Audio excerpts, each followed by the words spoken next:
Welcome to Invested in Climate. Protecting the planet and decarbonizing the global economy is the challenge of our time. Never before have so many people rallied around a common cause. We all have a role to play, and the opportunity we face is unprecedented. Invested in Climate aims to help people do more to address climate change through their work, investments, learning, lifestyle, and activism. I'm your host, Jason Rissman. I co-lead a climate venturing practice at the design firm IDEO, supporting early-stage climate founders and organizations. I'm also an investor and startup advisor, and have realized that when it comes to climate action, I'll be a lifelong learner looking for the best ways to have a climate-positive impact. If you like what you hear, give us a good rating on Apple, Spotify, Google, or wherever you found us. Follow us on social, subscribe, and spread the word. Find episodes, sign up for updates, get in touch, and visualize your climate action at investedinclimate.com. Thanks for joining.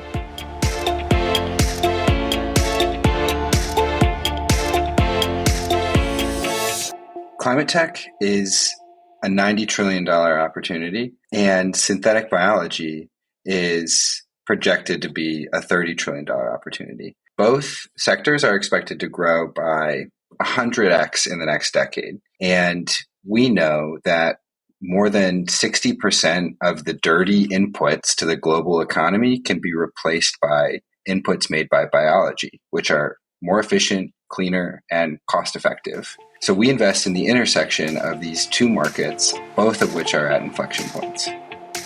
When it comes to a rapidly decarbonizing world, there's many things we take for granted that we shouldn't. For example, it's easy to assume that coffee and chocolate should always come from beans that grow on trees. Maybe that's the case, or maybe we'll rely on new tech that's enabling us to create synthetic alternatives that are actually better for the planet. Welcome to the world of synthetic biology. I've been fascinated by the possibility of dramatically reducing emissions across many different sectors through biology. So I sat down with Michael Luciani and Jenny Kahn, who are investing in synthetic bio as they build a new fund called Exponential Impact. I learned a ton in this conversation and hope you do too. Here we go. Michael and Jenny, welcome to Invested in Climate. Hey, Jason, thanks for having us. Excited to be here. Yeah, so glad to have you both here. Where do I have you both? Michael, I think you're in DC. Are you both in the DC area? I am in Washington, D.C. in the Adams-Morgan area. Jenny is not. I'm in sunny San Diego, California. Oh, fantastic. Great. Another founding team that is doing this virtually. Recently talked to another team that is also spread out. And how's virtual partnership working for you? I think it's great. It's certainly a little bit unconventional, but I've really enjoyed it. I think that I'm lucky to get to work with Jenny, regardless of the fact that she doesn't live anywhere near me. And so I'm pretty happy about it. Fantastic. All right. Well, let's dive in. Let's start with your backgrounds. You are partners in developing a new climate tech venture fund called Exponential Impact. And your paths here are a bit surprising in some ways. Jenny, you are a chemist with a PhD from Cambridge. You have 7 patents, and you were the lead engineer in the lab of a recent Nobel laureate in chemistry. And Michael, you're a former civic tech entrepreneur. You founded and led a company called The Tuesday Company, which was acquired. I'd love to hear how each of you got involved with climate investing. Let's start with Jenny. Yeah, well, I started my career as a scientist. Did my PhD in chemistry at Cambridge, learned a ton about chemical synthesis and also its limitation. At that time, I was captivated by the idea of how we could potentially teach and engineer biology to solve human problems like making medicines and solving climate change. And that was what led me to Caltech, working with Frances Arnold, who won the Nobel Prize in chemistry. She was the first American woman to do that, and we were extremely proud and honored to share that joy with her. At Caltech, I had this front row seat to see the potential of how biology can come up with ideas that are beyond our imagination as human beings, how biology has this incredible ability to self-replicate and self-optimize to overcome adversity. And for a long time, I thought I would either become a professor in synthetic biology or start a company that utilize biology as a technology to solve climate change. And of course, life doesn't always go the way we planned. And I ended up starting a tech company instead to help medical and care facilities hire healthcare professionals. That was something I thought the world needed during the pandemic. I did that for 2 years. Learned a ton about how to build a company and really understand the idea of, it's really possible to generate profitability and impact and use both as flywheels to change the world while generating generational wealth for founders, as well as what it really means to relentlessly iterate ideas to find product market fit and to figure out a solution that customers are willing to pay for. Really enjoyed building my company, but ultimately I think my hearts were with the sciences. So after spending a brief period of time in impact asset management, I got to know Michael. He is one of the most brilliant people I have the pleasure to work with. And I'm really excited about joining him in building exponential impact and support great scientists and engineers solving climate change. Thanks, Jenny. Michael, what about you? My journey started out in politics. I had worked in DC and actually focused on policy and then got into the world of campaigns. From my perspective, I worked on actually Hillary Clinton's campaign in 2016. And it was my intention to work for her administration if she had won. When she didn't, I connected with a friend of mine who had been a part of a couple of different Y Combinator startups. And he and I brainstormed taking some of my experiences working on the campaign and building technology that we thought would help campaigns to succeed. And I had no idea what a startup was really, or anything about the world of entrepreneurship. So, that was my entrance into this world I've really come to love. We built relational organizing technology. So campaigns, give volunteers clipboards and people go knock on doors or make phone calls. We said, hey, download our app. We can match up a volunteer's cell phone contacts to the voter file. And rather than a stranger knocking on your door, Jason, our app could say, hey, Michael, Jason, will you just text him and ask him about or tell him about whatever campaign or cause I was volunteering on behalf of? And to me, I think impact has always been my primary priority. And I loved entrepreneurship as a vehicle for impact. And what a great way to bring a new concept into the world and to, hopefully improve outcomes because of it.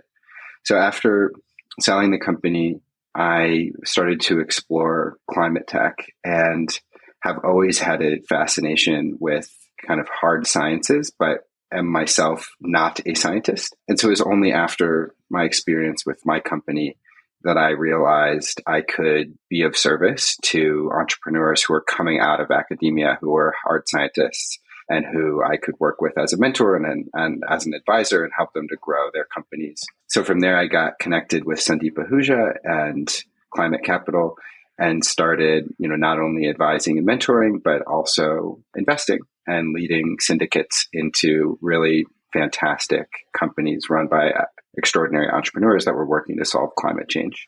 And over the course of time, and my own research, I developed a thesis that synthetic biology and biotech seemed to be, and still does to me, be the area of scientific innovation most likely to yield the types of results at scale that we need for bringing the entirety of our society and economic system into a carbon neutral and sustainable footing. I grew increasingly interested in the entrepreneurs working in that space and developed a thesis around investing in and supporting those people. And that's kind of how my partnership with Jenny and the thesis of our fund came about. Well, we will definitely dive into synthetic bio with lots of questions and curiosity around the thesis. But let's first zoom back out to the different investment vehicles that you mentioned. I suspect a lot of people don't realize that there's actually many ways to become a venture investor. It's not just about writing a big check to a big firm, or at least it doesn't have to be. There are smaller ways to get started and to learn. So Michael, maybe first start telling us about the syndicates that you've led and how that process works. So we lead syndicates on AngelList. We have a syndicate called Climate Capital and another one called C3. At this point, they're relatively overlapping. My partner, Sandeep, started Climate Capital, and then together we started C3 to create a more inclusive vehicle for new managers like myself and Jenny to be able to run deals. And we've built up a large number of LPs. The thing that AngelList has done and syndicate investing has done is it makes investing in startups accessible, as you said. So minimum investments in most SPVs on AngelList are $1,000. So we might write up a memo and be co-investing with Lower Carbon or 50 Years or some of the kind of premier climate tech investors and offer that to our LPs. And anyone who is an LP can make even a very small investment and be part of, the seed round of a fast-growing climate tech startup.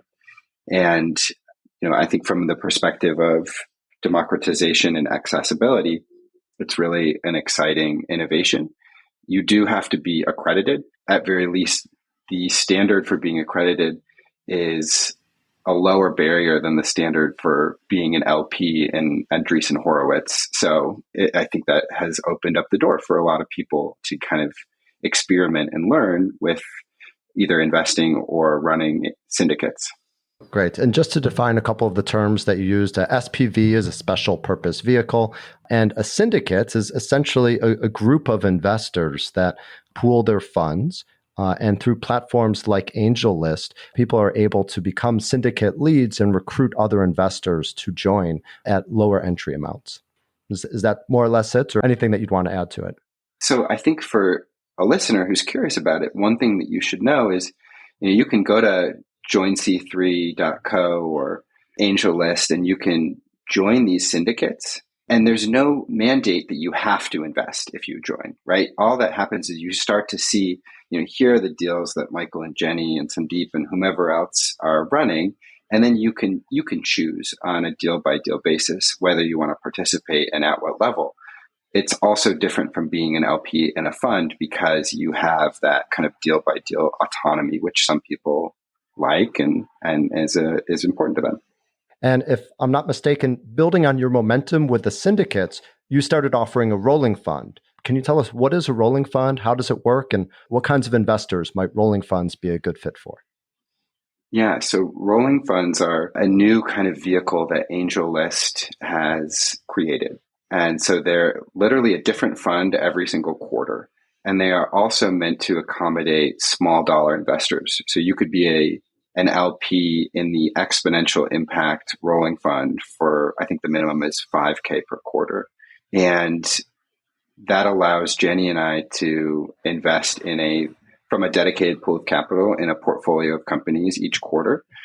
We actually, did, I think, 12 investments last quarter. I think we're on pace to do 15 or 16 this quarter. So we're relatively prolific. Our check size isn't large enough where we're leading. We're following on with investors who are leading that we know well and trust and investing in companies that align with our thesis.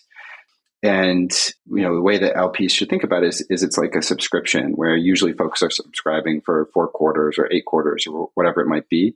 And from our perspective, it allows us to build a track record as fund managers.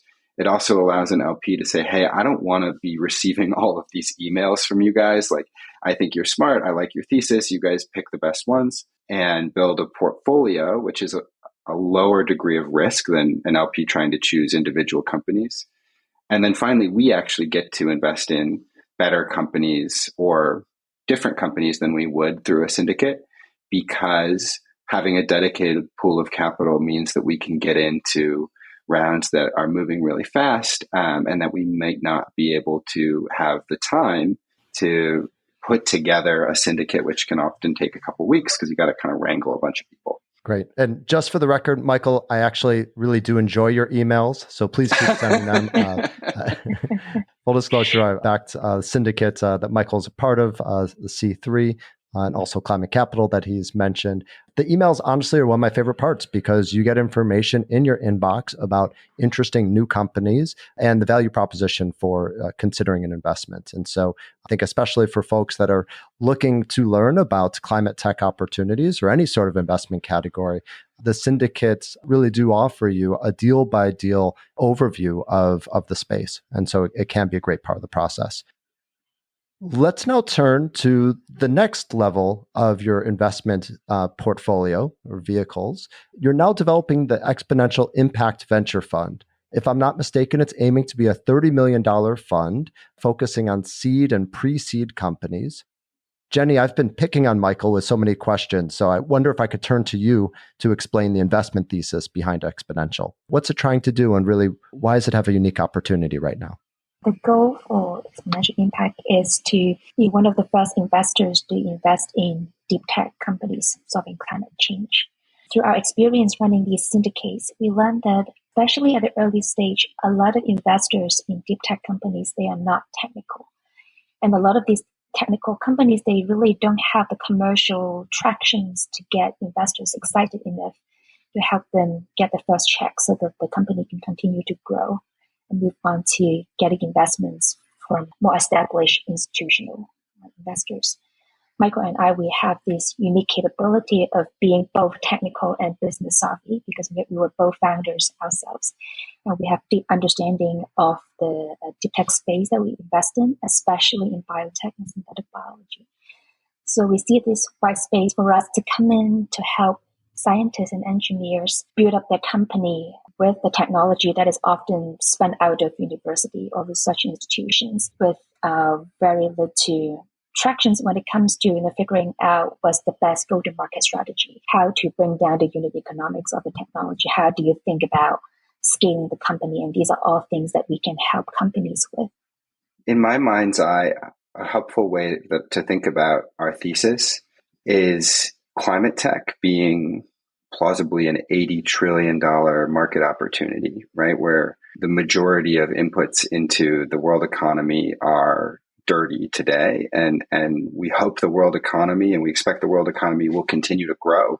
And yet at the same time, we expect the percentage of inputs that are fueled by fossil fuels and other greenhouse gas emitting processes to shrink, hopefully to zero. That is obviously a giant market opportunity that lots of climate tech investors are now pursuing theses around. And then we see the biotech economy, which is expected to grow. Recently, McKinsey's put out a report detailing, an expected potential $30 trillion market share over the next 20 years that biotech could grow into. And when we looked at these two things, there's a huge overlap, right? There's a whole bunch of problems in climate that biotech can solve. And I think, we can give some examples and would be excited to do so. But when we looked at the venture capital investors that are investing in biotech, by and large, they're investing in pharmaceuticals, and they have mandates from LPs to invest in drug discovery. And when a company comes to them and says, hey, I can make carbon negative industrial chemicals with biotech, they say, that's super cool, but that's not a drug, so it's outside of scope for us. And when a company goes to a climate tech investor and says the same, the climate tech investor might say, that's great, come back to us when you have a lead investor or when you have a little bit more traction, because they don't have someone like Jenny on their team that can evaluate the merits of their technical approach and get comfortable. And so we saw these companies that are tackling giant markets with differentiated technologies and great teams that were struggling to find investors. And we couldn't be that lead investor at a pre-seed with the current structure we have, right? Syndicates are great if you're follow-on investing. They're not really structured to have conviction and lead rounds. And so that led us to think, great, we should fill that gap. We should raise a fund to support those entrepreneurs in the early stages of developing these companies. And that's what we are, currently working on. And, we'll eventually move all of our focus into the fund and no longer run, syndicates or the rolling fund. So it's been kind of an evolution for us. And we're currently kind of in progress on stage 3. That's the logic that led us there. Michael, Jenny, let's go a bit deeper. The synthetic biospace is somewhat new and somewhat hot. There's a new opportunity within this category enabled by some new technology. So, what is synthetic bio? And what is the opportunity it's creating for addressing climate change? Synthetic biology is really the design and engineering of biological entities, ranging from DNA and proteins to organisms like bacteria, plants, and animals. Without us knowing, human beings have actually been modifying biology for a long time. Think about the dogs that we breed. If we don't intentionally pick the ones that we want, those breeds of dogs, they won't be able to survive in a natural environment. But synthetic biology enables us to engineer and design biology in a more intentional way at the level of DNA. And this is really become possible because now we understand the structure of DNA and we have the ability to write and read DNA through DNA synthesis and sequencing. And the consequence and the impact of that is massive. One of the most impactful application of synthetic biology is how it can completely change how we make things for human society. Instead of using fossil fuels as feedstocks and processes that are dirty and polluting, now we can take feedstocks that are renewable through processes that are not energy intensive, that are kind to the environment, that are sometimes can be cheaper than existing chemical processes to generate products that we need, as well as new ones that we don't imagine that we can make with the current processes. Thank you for that explanation, Jenny. Michael, let's make this a bit more tangible for listeners. Tell us a bit about a couple of the companies that you've invested in. Absolutely. So we like to think about global greenhouse gas emissions by economic sector and try to invest in companies that have the ability to mitigate damage or greenhouse gas emitted in a really large way. So I'm talking about like gigaton scale emission reduction or mitigation. And then that generally corresponds well with the size of the market that the company's tackling. So, one example that I used already is a real one where we've invested in a company that is genetically engineering microbes. They use CO2 and methane as a feedstock, which is amazing. And rather than emitting those harmful greenhouse gases, they're actually consuming them, or their microbes are. And they can tailor these microbes to essentially secrete the compounds that together make industrial chemicals that you would need for large-scale manufacturing processes. And the traditional creation of those chemicals is relatively dirty.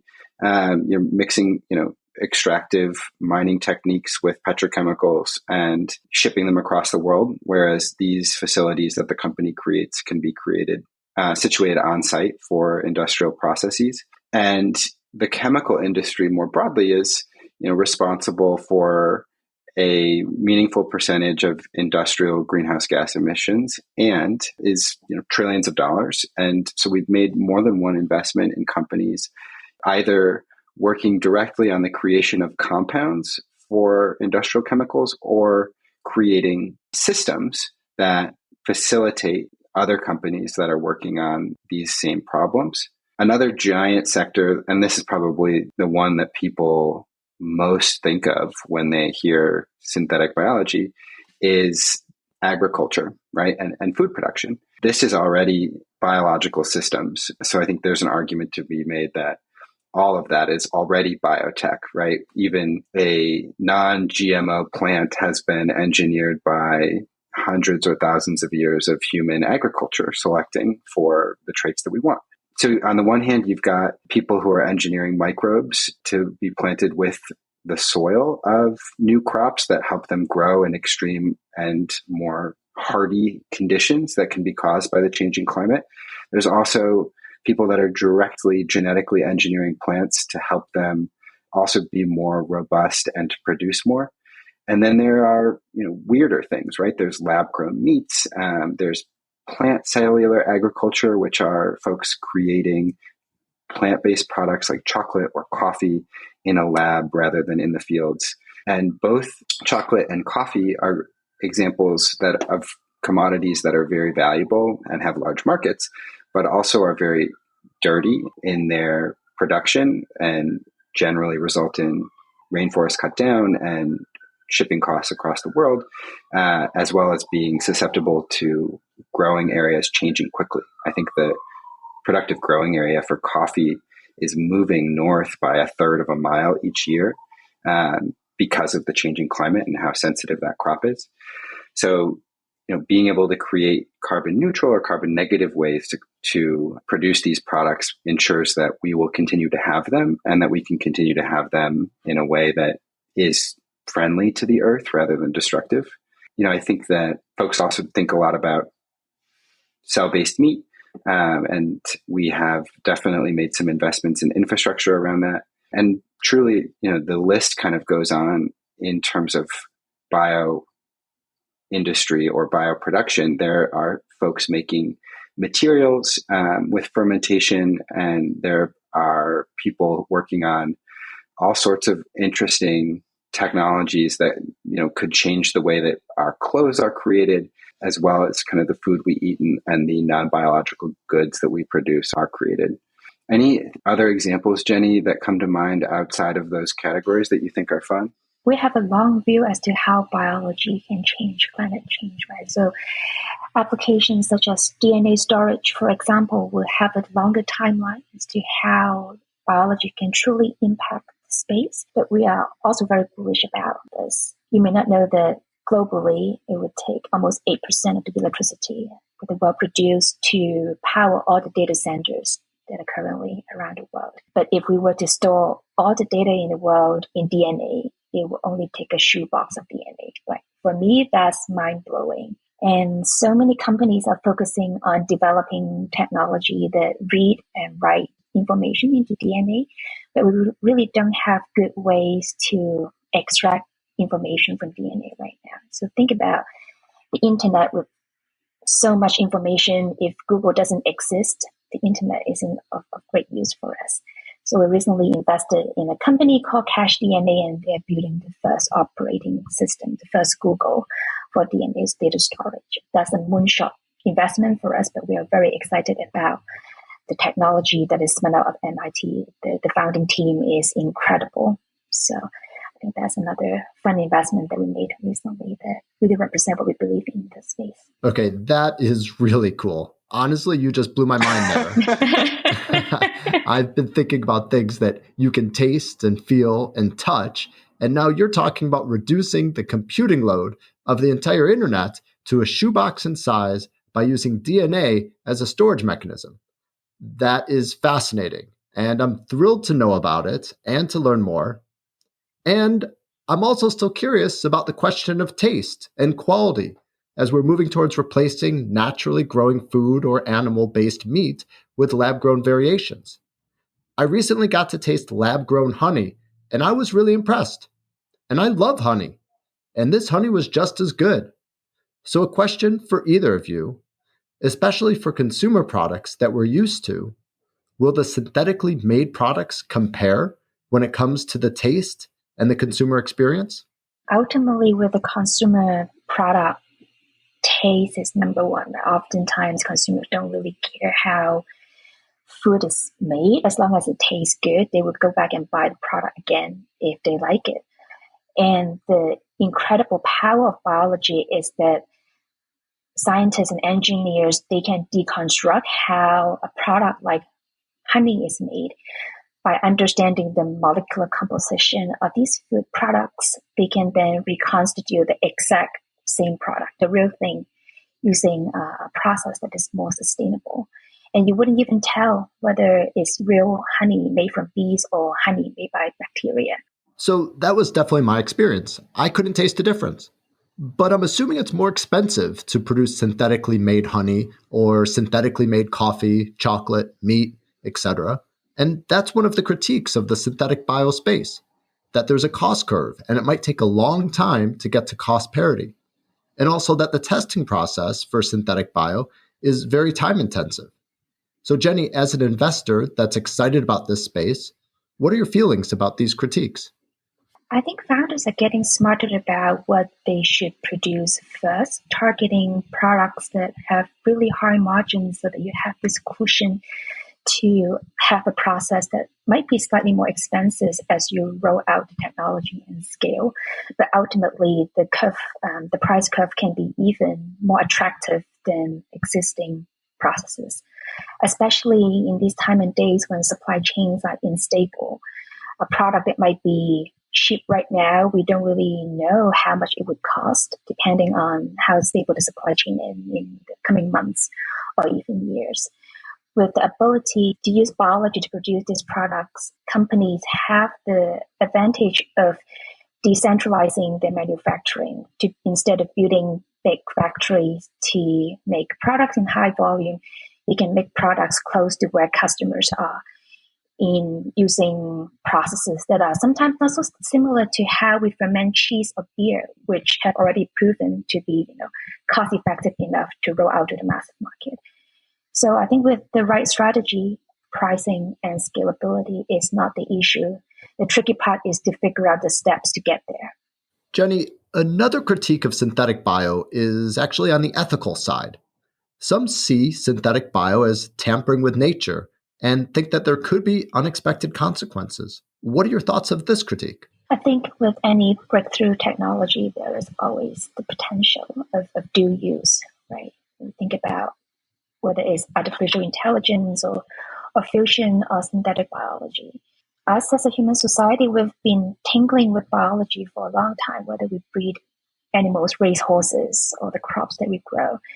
But now with the tools and technologies of synthetic biology, we can actually manipulate biology in a more intentional and precise way. Instead of breeding animals without understanding how DNA shuffle, now we can target a specific gene to deliver outcome that we understand what the consequence might be.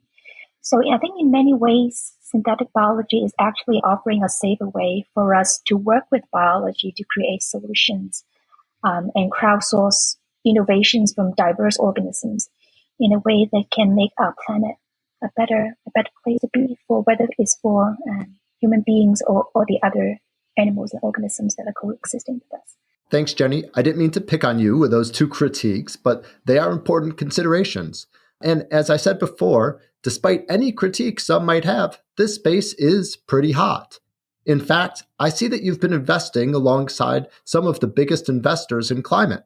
Firms like SOSV, Lower Carbon Capital, Lux Capital, Khosla. How do you get in on those deals as a relatively small and newer firm? Michael, I'll turn that one to you. I think that we have two advantages. One is we actually do have an extremely robust and powerful network with the portfolio companies that we've invested in from the syndicate, the personal networks of Jenny and I and others on our team, and the networks of the members of our syndicates who can always recommend deals to us and often do so. So that's one piece of it. I think the second piece of it is that we come to the table as former founders, and we come to the table as folks who have not only business expertise but also technical expertise, and as such can be very, very valuable sounding boards. We're also, with our syndicate, relatively low maintenance. Because syndicates are deal by deal, we don't necessarily have a check size minimum that we can't make an investment under $5 million or something. We can kind of fit in as the entrepreneur wants us to. And because we can add value after the fact, they're often happy to make that room. Michael, you were just talking about the flexibility that the syndicates offer you, but you're also raising the Exponential Impact Fund. And my understanding is that's aiming to be a $30 million venture fund. Who is your ideal investor for that? And what's the minimum investment? Great question. The fund itself is actually investing really with a focus on pre-seed, right? So often investing before some of the kind of big names that you listed, and then co-investing with them in later rounds where we have pro rata. So it's a little bit of a different strategy. And the ideal investor is either institutions that have an eye towards climate or otherwise, are supportive of the thesis that we're pursuing. And, the other kind of ideal investor are individuals and family offices. Again, I think that what I'm seeing is most of our LPs are folks that are excited to be investing in climate. However, we think that there is a really strong business case, regardless of one's kind of ideological alignment around climate as an issue to be solved or not. And so we'll happily take someone who's purely profit motivated, and we feel actually very confident that we'll be able to deliver, excellent returns for that person. It's meaning that our field for LP recruitment is wide open, which is great. And is there a minimum? So our minimum for individuals is $100,000, and our minimum for institutions is $500,000.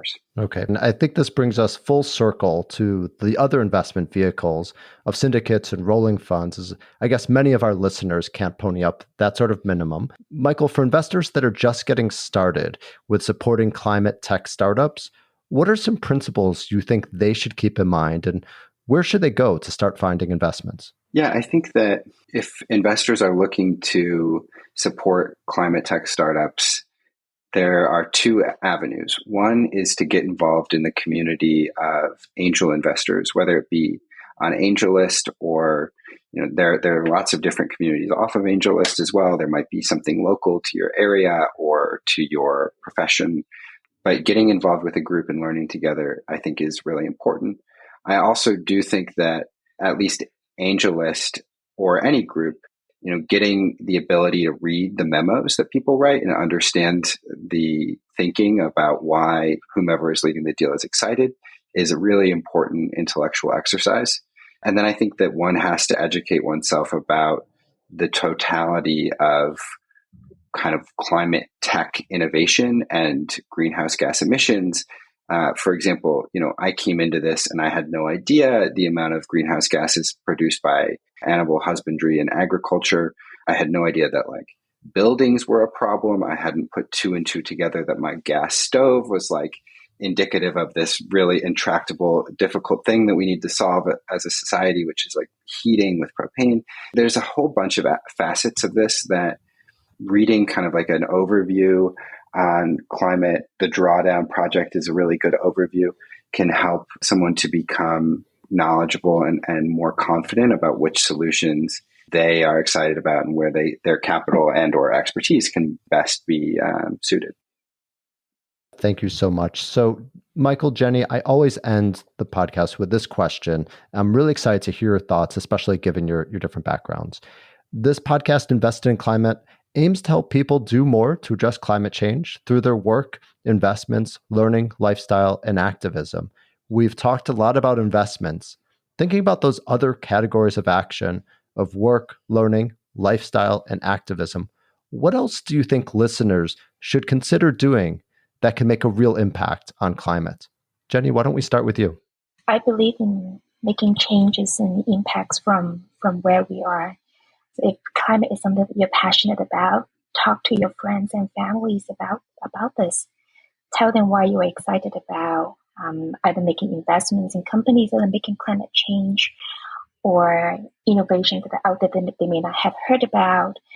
I think together it takes a community to make impactful changes that can last for generations. And the best place to start is from where we are and the people around us. It sounds simple, but it's actually a really powerful solution. And it's one that Sean Kosofsky, our first guest in episode 1 from the Climate Advocacy Lab, talked about. Even from a political standpoint, just going out and talking about climate actually makes a big difference because it raises it in everyone's awareness and helps everyone feel more empowered to get involved. Michael, turning to you to close us out. Certainly a strong believer in the power of one's community. Having built a company around relational organizing technology in politics, I know that having those conversations can't be understated in terms of importance. I think the biggest change for me that's been most impactful in my life and that could be helpful to others has been an attitude change. I had assumed before getting into this world, that because, I wasn't a scientist or the leader of a nation state or like large corporation, that I, as an individual, didn't have the agency or power to be effective in making change. And I felt pessimistic about the choices that those people who I felt had agency were making. And, when I realized that there are immensely positive and hopeful solutions being implemented on every scale, and that I could be a part of helping those solutions to flourish, it helped me to feel more energized to do little things as well, to be more diligent about recycling, to actually make time to follow up with someone who might say something fatalistic about climate or politics and encourage them to actually, vote or take action, because I now have a better appreciation about how the smaller actions can play into the larger ones, and how, we each can have more agency, I think, than we believe, if we just come at it with an attitude that change is possible and positive outcomes are possible, because they really are. People talk about an inevitability of climate destruction, and I don't think that that's productive or inevitable. I think that we really can live in a future that's better than the present. Once we realize that, it's just a matter of working towards making it real. Well, I believe that powerful statement is the perfect way to end. Michael, Jenny, thank you so much for being here with us today. Thank you, Jason. Thanks for joining us for this episode of Invested in Climate. Please remember to rate us on Apple, Spotify, or Google. Find show notes, sign up for updates, get in touch, and visualize your climate action at investedinclimate.com. This podcast is for informational and entertainment purposes only and does not constitute financial, accounting, or legal advice. Thanks again.